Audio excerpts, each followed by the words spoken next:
What if I told you that in just a short span of time, over 7,000 targets have already been struck across Iran? Not symbolic strikes, not warnings, but precise, calculated, and relentless attacks on military infrastructure.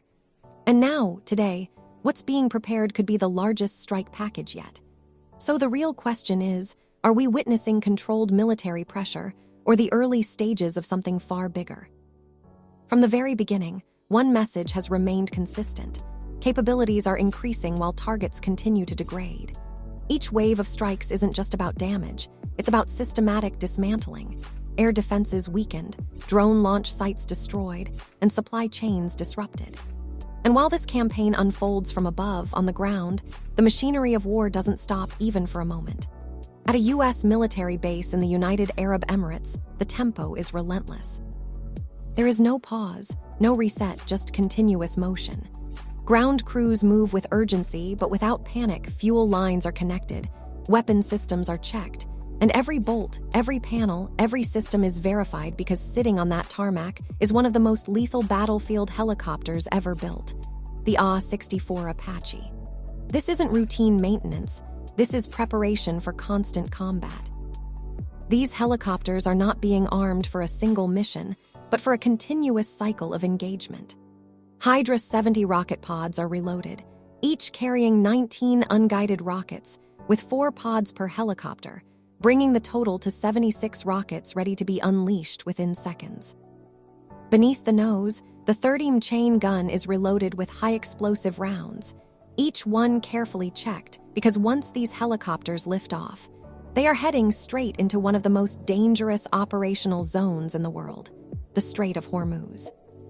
This narrow stretch of water may look insignificant on a map, but it is one of the most strategically critical choke points on the planet, where oil tankers pass, naval fleets operate, and now, Iranian Shahd drones are targeting everything in sight, from military bases to allied positions and commercial vessels.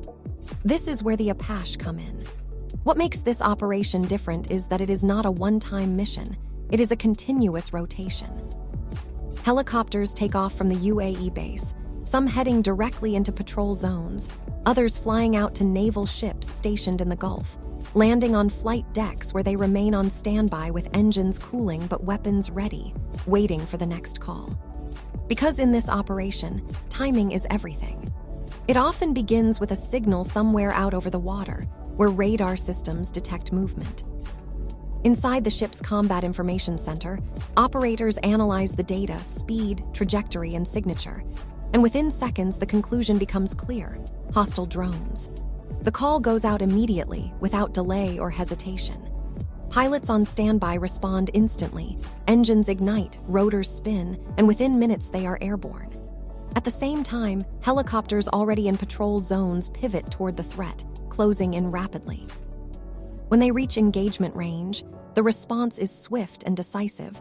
Rockets fire, chain guns engage, and the drones are eliminated midair before they can reach their targets.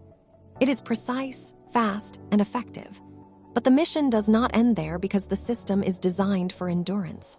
Some helicopters return to ships for rapid refueling and reloading, while others head back to the UAE base for a full turnaround. The moment they land, ground crews are already in motion, reconnecting fuel lines, reloading rocket pods, refilling ammunition, and running system checks again. The cycle resets, and within a short time they are airborne once more.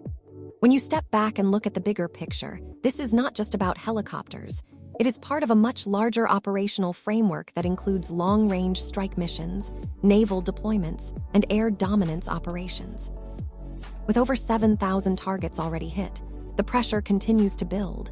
Iran's operational capabilities continue to shrink, but at the same time, the risk of escalation grows.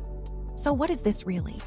A defensive operation aimed at protecting critical shipping lanes, a strategic campaign to weaken a regional power, or the early phase of a much larger conflict? History has shown that massive military buildups like this rarely remain contained indefinitely. And behind all of this are the people. The pilots flying into uncertainty, the ground crews working around the clock, and the operators making split-second decisions that can determine life or death. For them, this is not about strategy or geopolitics. It is about execution, discipline, and survival. As helicopters continue their rotations, as radar screens remain active through the night, and as more strike packages are prepared, one question still lingers in the background. Is this deterrence, or is this the beginning of something much larger? Because in today's world, the line between the two is thinner than ever.